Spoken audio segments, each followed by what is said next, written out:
At first, I skipped this update post in my feed, but as soon as I started reading the next day, I figured that, holy shit, change is coming. And don't be fooled, this is not an update video as the ones you might already have watched. I will go through all the parts of the update, but if you want an in-depth view on the item changes and all that, and not just my opinion, go to Talwar's video. It might not come as a surprise to you, but I am late with this video. But on the bright side, I get to review more content than the people who rushed out their video on the same day the update was released. Or maybe they're just better YouTubers, I don't know. I will try not to read too much aloud from the Reddit posts, but let's just start with them so we can get them out of the way. So for the newest post that was made, it announced an event in the Vine Cellar as well as a recap of every update they've made since the start of 2020. To be honest, I think this was made just to flex. It's sort of a giant flex.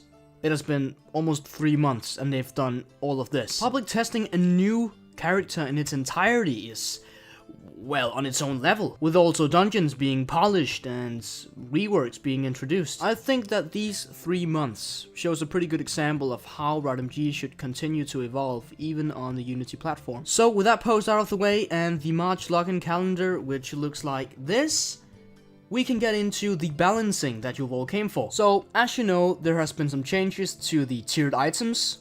Yes. The tiered abilities. Yes. The top tier weapon and armor rescaling. Well, yes. Other. Yes! And the drop rate location changed. Oh my god, the VC tops has been removed from all sources. Except for the Vine Cellar and Shatters. Walking into Nexus, I don't see a positive change, Deca. And what we'll primarily be talking about, the increased drop rates of rare items. And as I already said, I think that BikuriBox made a pretty good analysis on how this will impact the community and the gameplay. Well, first off, these increased drop rates will, well, make changes to my white back point system. The one you see in my PPEs. And yes, about the PPEs, I will discuss it in a later video because there has been made some statements and those statements have to be addressed. It's nothing serious, we'll just continue. I think it's a very good initiative that Deca took with the increased drop rates. I find it a bit daring because what Deca initially is doing is going in and changing the whole market dynamic. By example, they decreased the chance of getting potions in the void and removed tops from, well, all sources except for the Shatters and Vine Cellar. This change might even have the greatest impact. I've always missed that the acclaim was worth 2 life, maybe even 3, and the Sky Splitter was 1 life. It sort of felt fair. It felt fair to the item stats.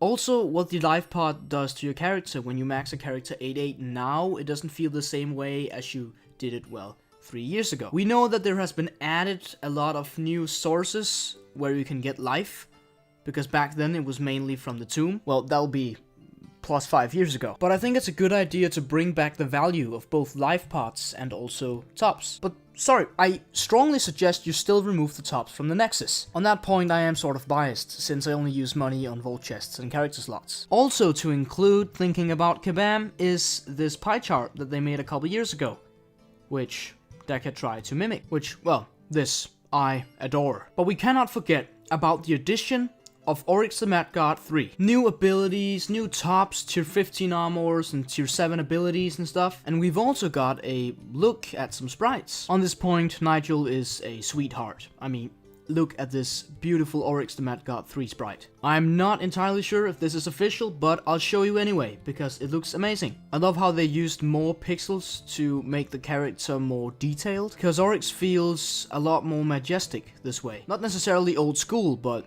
reinvented, which is what I think Oryx the Mad God 3 should be. I also had the pleasure of gaining access to a lot of spoiled content from the Spoil.mg Discord server. Let me know if you want a data mining video on this topic, because I have a lot of information to share. So if you want a video analysis on all the tier 7 abilities and tier 15 armors, just let me know. If you're someone burning in with a lot of information on these unknown items, just let me know, and I will make sure to include that and your name. But I see no reason in dragging out this video, because I don't have much else to share than what you have experienced with this update so far. What I generally see is that some people are not very satisfied with how the drop chances were lowered on the void, for example. If you do a lost holes, it takes a lot of time and it's very dangerous. So if you go all the way to the void and get a, well, purple back, because there's no reality where you can pay your bills with a piece of junk. Remember, press the bell icon and I will see you in the next rant video.